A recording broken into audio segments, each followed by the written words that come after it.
Hear how grocery stores and gyms are fighting the flu this season. I'm Jory Talley, and I'll have that story. WCBI News at 6 starts now.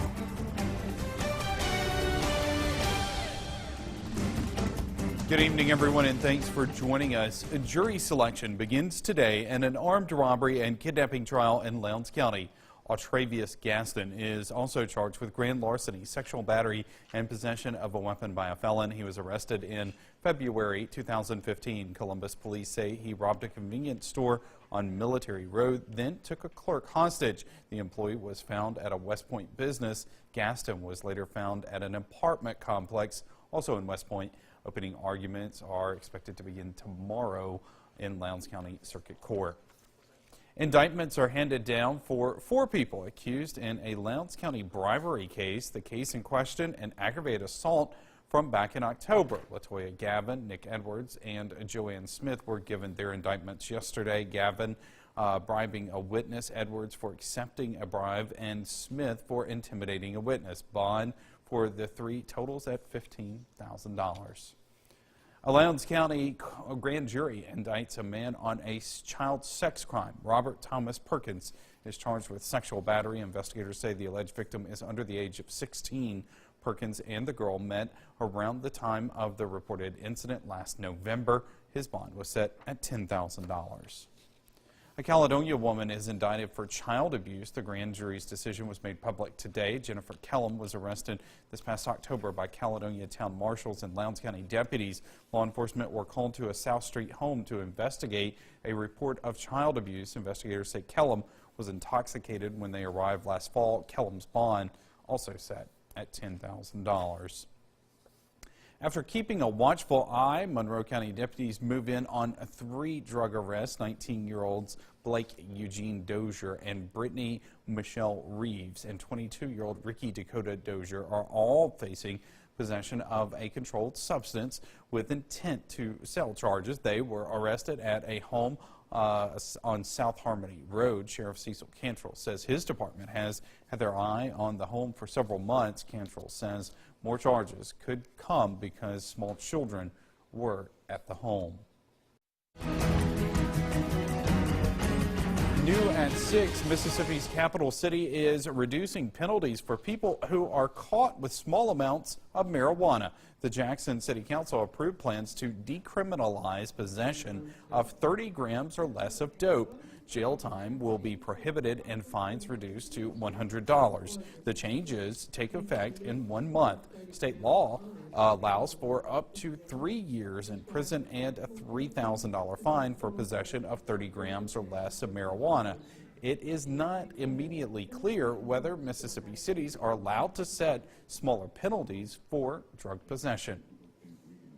Time now to turn our attention to weather. Chief Meteorologist Keith Gibson joins us with a first look at your forecast.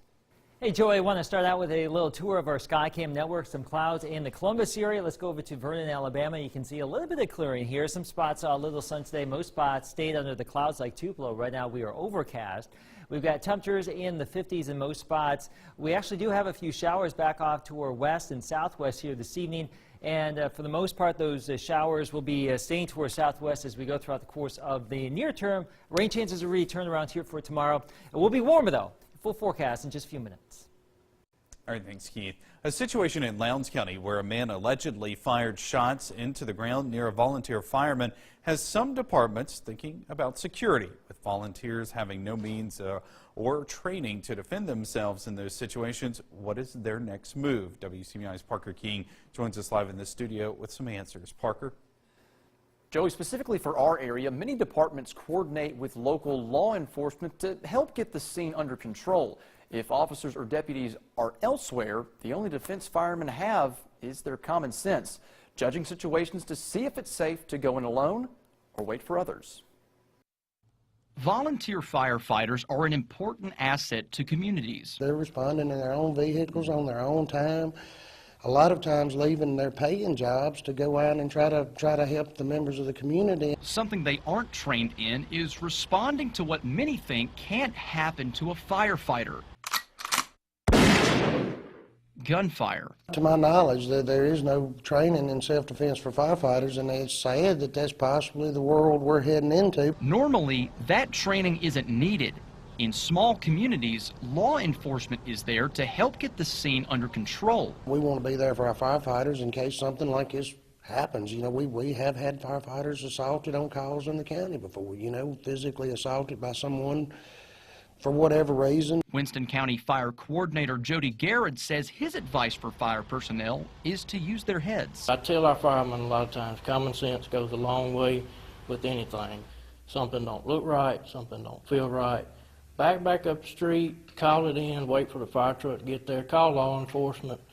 You know, don't get yourself in a bind. In Winston County's case, several of the county's volunteers are also part-time officers and deputies. We're kind of blessed here in the county because we have so many different law enforcement that is on our fire department. We have several that kind of wear both hats. But if an already dangerous situation becomes more dangerous for volunteers, departments might need to make some upgrades in gear. Companies contact me almost every day wanting to sell our fire department's body armor, and it may be something we have to think about. There are a lot of avenues that this may go down, and I can see the body armor becoming something that's issued to a firefighter.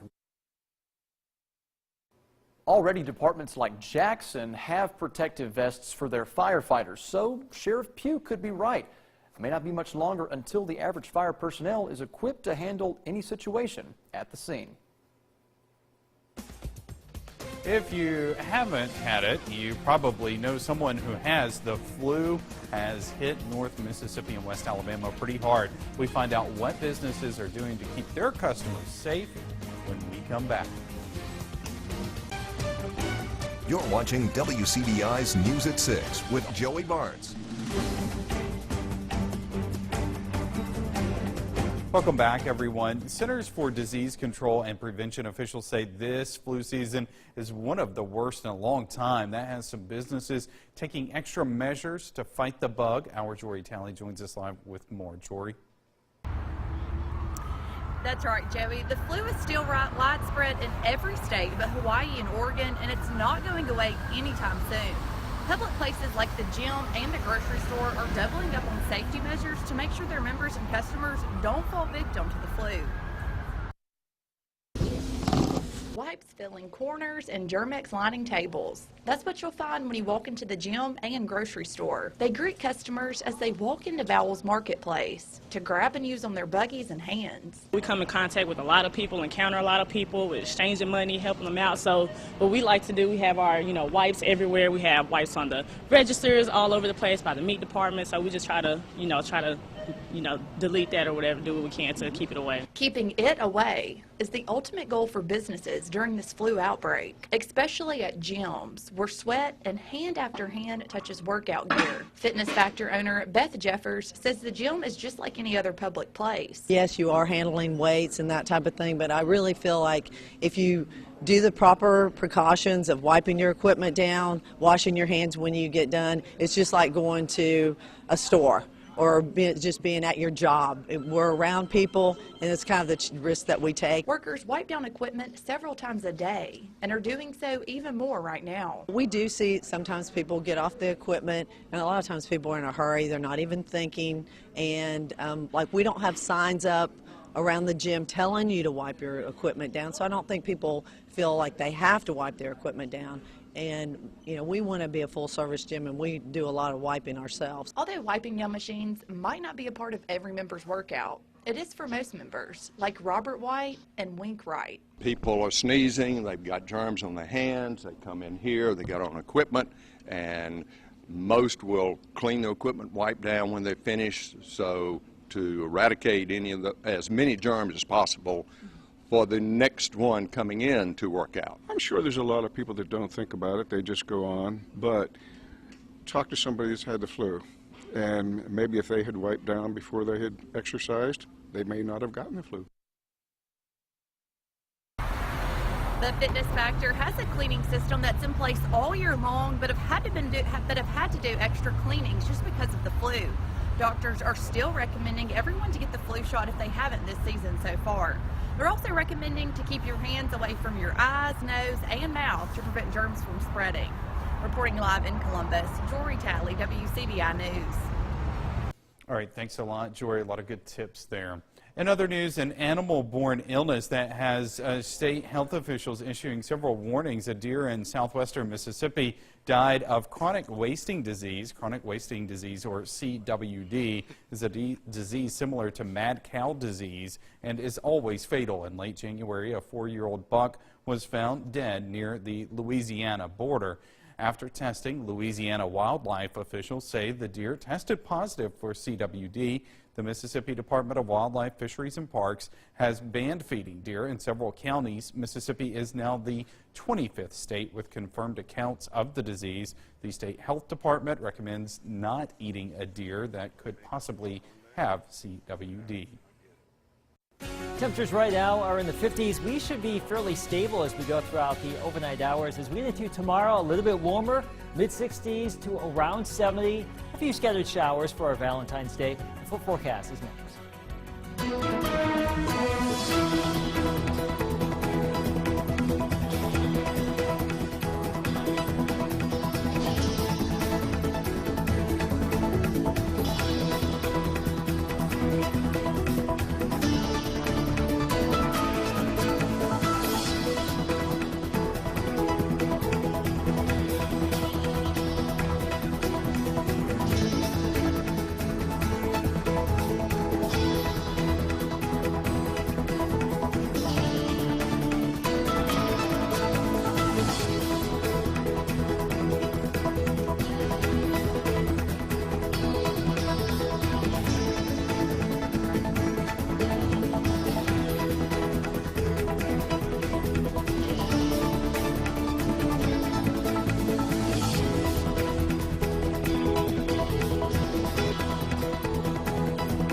First Alert Forecast with Chief Meteorologist Keith Gibson.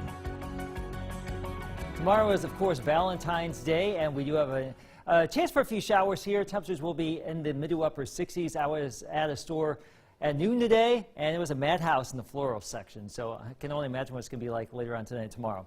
There's our off-insurance time-lapse from Tupelo today. You can see the clouds moving on through. We've had a lot of cloud cover in the region today. Some of you broke out into a little bit of sunshine as we've gone throughout the course of the day. We've got a lot of 50s showing up right now. The temperature sensor at the Air Force Base in Columbus is kaput at this point. It's been squirrely this afternoon, so we'll see when that comes back. But it's much warmer down to our south. 60s and low 70s right down along the coast, 70 in New Orleans for Mardi Gras tonight. Very warm for tomorrow and even warmer on Thursday. A brief cool down for the second half of Friday and for Saturday before that lifts back out. And we should be seeing even warmer weather for next week. And the latest outlook came out today, and you can see most of the eastern part of the country for next week extremely warm. We're looking at a string of days, probably Monday through Thursday at least, of some 70s next week. So if you savor, or if you want to see more 70-degree days after, let's say, Thursday, then at least we have a chance for another little batch of warm weather as we get into the middle of next week. So there's a look at our forecast here, and just keep that up real quick. I'm going to swap over to our other graphic system and see if I can't load up something else real quick. We're just going to go right to the 7-day forecast here because I'm having a little graphic snafu, but this should work over here as we pop this baby up. You can see we're going to go to our 7-day forecast with Lynx 1 now if we can, and you should be able to see that we do have all right, we don't even have that. So Joe, I'm going to go back to you. We'll come back to weather at the end of the show. No love from the weather computers tonight. All right, coming up next, the road to Omaha begins. We check in with the Rebels as they prepare to kick off the baseball season. WCBI Sports with Robbie Donahoe is brought to you by your local Ford dealers. Go further. Baseball returns on Friday in the Southeastern Conference. Expectations through the roof in Oxford. Ole Miss returns a pitching staff that's one of the best in the country and a top-to-bottom lineup that has power and speed at the plate and in the field. So we had a chance to catch up with that talented team at Swayze today as they had their annual media day at Ole Miss. It's a special group back for head coach Mike Bianco. One of those is New Hope's Will Golson. We featured him at 5. You can see more on him on our website now at WCBI.com. But for Ole Miss, this year's team is as focused and motivated as ever following a year where they missed out on playing for a trip to Omaha. Last year, we don't make it to the postseason for only the third time in my tenure here, and that's when you don't make it to postseason. Obviously, that's a big blow. But these guys, there's different things that you've heard, and we've challenged them with, and getting to Omaha again and hosting a regional and being the team that we're supposed to be and that the expectations are for this program. It was a sour taste in our mouth, sitting in here not knowing if we're going to make it or not, and then Coach B coming up here and telling us that we're not going to make it. So, we went to our summer leagues, and, we came back here, and we were, back as a team, and we were, really trying to pay attention to small detail. So we're taking every single day, not taking a day for granted and trying to get 1% better every single day. Everybody's hungry just to come out for the season and compete, and we have such a talented group of guys that we know we're going to be good this year and have the opportunity to make it Omaha. Here's other notes we learned from Mike Bianco and other players at Ole Miss Baseball Media Day. Will Golson was elected a captain, so the New Hope Trojan is going to be starting in his 4th different position. He will be in center field this year. He was in right last year and then switched between second and first his first 2 years in the infield. So we expect him to sort of lock down that spot, and he's been very good at it from what we've heard in fall ball and leading up to this year. The weekend rotation is going to be Ryan Rollison, Brady Feigl, and James MacArthur. That is 3 really talented arms that can go Friday, Saturday, Sunday for you starting on the mound. 7 of 9 starters are back this year for Mike Bianco in 2018. And then Thomas Dillard is sort of that X-factor guy. He's got a great bat at the plate. He's got major power. Still working on his abilities as an outfielder, but they're going to start him in left. Got to have him being able to rake this year because, man, he can do it. Just whether or not he can really come through for Ole Miss. Again, Rebels start the season Friday at home against Winthrop. We'll have more coming up on Friday with the Rebels. All right, let's go to the pitch today. Heritage Academy senior Haley Marie Fisackerly signed her letter of intent to continue her soccer career at MUW. Fisackerly was a leader on and off the field for the Patriots this past season, leading Heritage to another great season. Haley Marie stated that it was her dream all along to play at MUW, but achieving that dream took a little more work on her end to get recognized. It was hard to get my name out there, but I emailed Coach Greg Massey, and he and I started talking about a couple weeks ago about me coming to play, and I met with him last week, and we really got to the point of soccer, and I just felt very comfortable, and I knew that I wanted to play then. I've been consistently impressed with her leadership, how hard she works on the field, and how much she is really dedicated to improving as a player, and I think the W is going to get all those qualities, and just a superb student as well. Congrats to Haley Marie. Also, Ole Miss men's hoops in action right now. The farewell tour for Andy Kennedy beginning. They're taking on Arkansas. Highlights of that coming up at 10. Plus, Mississippi State baseball's Cowbell Yell and division tournament action with basketball. We're busy tonight. Watch us at 10. Yeah, live. Very busy tonight. Oh, yeah. It'll be interesting to see how that search goes up at Ole Miss. Yeah, definitely. All right, we'll be right back. With Valentine's Day just a few hours away, shops across the area are working around the clock to get ready. The National Retail Federation estimates roughly $2 billion will be spent on flowers and $4.7 billion on jewelry. For the floral industry, this is one of the busiest days of the year. Flower and gift shops have increased inventory, store hours, and staff to help with the rush. We have been preparing since last week, ordering the flowers, preparing the flowers. We stayed here Saturday and Sunday processing flowers, which I say is a process. All right, so if you're wondering how those deliveries will look tomorrow, Keith, tell us about it. Well, we do have some showers back off to the west here. We're dry now. We'll have a few showers move on through the region as we go throughout the course of tomorrow. So here's our planner. We're looking at some 50s in the morning. Pretty warm overall. Mid to upper 60s during the day. The best chance of rain here probably north and west of Columbus here. So towards Tupelo, towards the Tennessee state line, a better chance for some rain for you. Down in the Golden Triangle area, warm. Still an opportunity for a little bit of rain, but not as high as our friends up to the north. And same story in West Alabama. Alabama too. Rain chances for you relative to areas to your northwest. Here's our Futurecast forecast model, and you can see the better rain chances again tonight and tomorrow across the northern half of the coverage area. And that looks to be a pretty good trend here. A lot of cloud cover on Thursday, but even with the cloud cover, Joey, a southerly breeze will really get us into the mid to possibly upper 70s. That 67 on Friday will probably be before noon. Falling temperatures in the afternoon, cool Friday night and Saturday, but a quick rebound into the 70s next weekend. Really, all of next week, for the most part, is looking pretty warm and spring-like. So I think we're done with the Arctic air for a while, and spring is trying to, let's just say, get a jump start on things. Yeah, no doubt. A forecast everybody can love, right? There you go. We got everything. Some rain, some warmth. You got it. All right, thanks, Keith. Thank you so much for joining us, everybody. Have a great night.